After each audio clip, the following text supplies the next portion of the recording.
நாகை மாவட்டத்தில் பல்வேறு இடங்களில் தேர்தல் பறக்கும் படையினர் தீவிர வாகன சோதனையில் ஈடுபட்டு வருகின்றனர். இந்நிலையில் தேவூர் பகுதியில் வாகன சோதனையில் ஈடுபட்ட தேர்தல் பறக்கும் படையினர் அந்த வழியாக இருசக்கர வாகனத்தில் வந்த வலிவலம் பள்ளி ஆசிரியர் ரவிச்சந்திரனை தடுத்து நிறுத்தி சோதனை செய்தனர். அவரிடம் உரிய ஆவணம் இன்றி 70,370 ரூபாய் இருப்பது தெரியவந்தது. இதையடுத்து அந்த பணத்தை அதிகாரிகள் பறிமுதல் செய்தனர். இதேபோன்று அகரகடம்பனூர் பகுதியில் வாகன சோதனையில் ஈடுபட்டிருந்த தேர்தல் பறக்கும் படையினர் கீழ்வேலூரைச் சேர்ந்த மணிகண்டனிடமிருந்து கணக்கில் வராத 56,000 ரூபாய் பணத்தை பறிமுதல் செய்தனர்.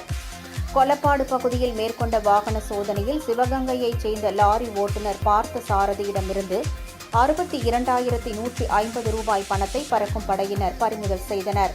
பறிமுதல் செய்யப்பட்ட பணம் கீழ்வேலூர் சட்டமன்ற தொகுதி தேர்தல் நடத்தும் அலுவலர் ராஜேஸ்வரியிடம் ஒப்படைக்கப்பட்டது.